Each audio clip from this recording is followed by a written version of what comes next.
Hi everyone, so today is quiz day and you are going to be writing a somebody wanted but so then summary paragraph of either Roald Dahl's The Landlady or Langston Hughes' Thank You Ma'am. You get to choose which story you want to summarize in the somebody wanted but so then format. So let's just walk through this quiz and what it looks like real quick and then you can get to it.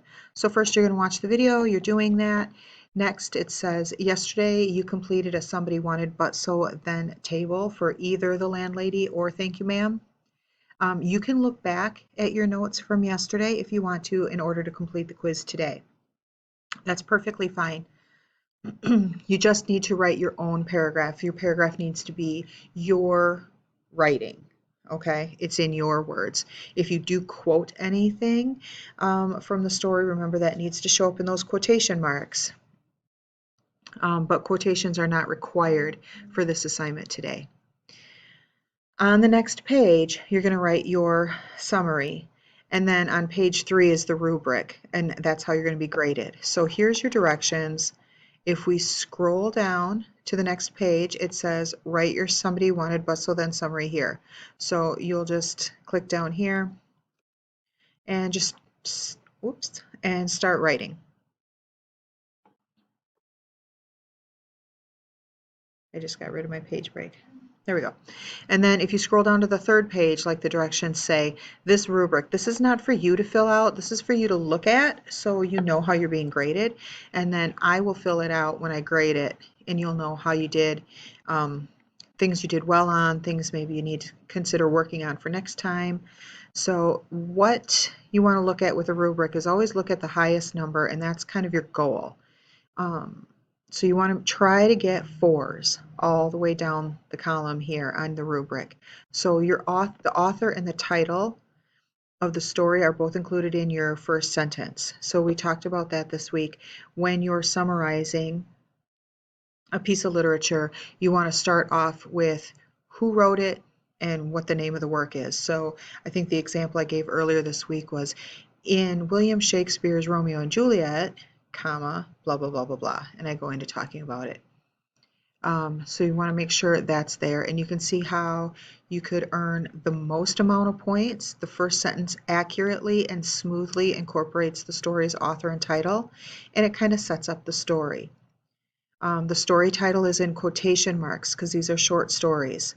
So we handle short stories versus novels differently. Novels we put in italics, short stories are in quotation marks. All right, that's how you earn a 4. In order to earn a 3, the first sentence accurately includes the author and title, but it's kind of a standalone sentence. Sometimes people will say things like, William Shakespeare wrote Romeo and Juliet, period, and it's its own sentence. It's accurate, and it does let the reader know which piece of literature you're going to be summarizing, but it's not smoothly incorporated into some other information about the story. So that would be a 3. And then you can see how you can get a 2 or a 1. And I'm not going to go through every detail on here because you guys can all read this. You can certainly ask me if you have questions. But you need to have all of your somebody wanted but so then information included. It is fully developed, so sometimes you could do somebody wanted but so then in probably 2 sentences. But we're writing a paragraph, so making sure that you're including enough important details to make it interesting and to help someone who has never read this story before understand the story. Remember, your audience is always an intelligent, uninformed reader. So they're smart enough to get what you're saying, but they've never read this piece of literature before. So don't think you're writing it for your teacher. Think of it that you're writing it for some intelligent, uninformed audience.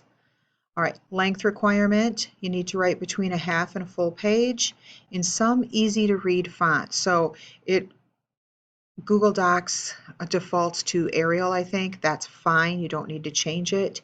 11 or 12 point, that's fine. Again, the default, you do not need to change.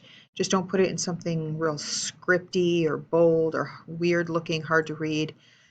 You can double space it though, and it should be double spaced. So when I say a half page double spaced, it's not really as much as it sounds like a half page is. So make sure you double space it. If you don't know how, just ask. I'm sure your advisor can help you. I can help you too. All right, and then MUG, right? Mechanics, usage, and grammar. So you want to have those things. You wrote incomplete sentences. You have capital letters where you need to have capital letters. You ended your sentences with periods. Your grammar is the best that you can do. Your spelling is good, right? All those kinds of English class things, mechanics, usage, grammar, kind of stuff. And that's it. Um, Again, choose one story or the other. Write a somebody wanted but so then summary. And let me know if you need help or if you have any questions. Have a great day.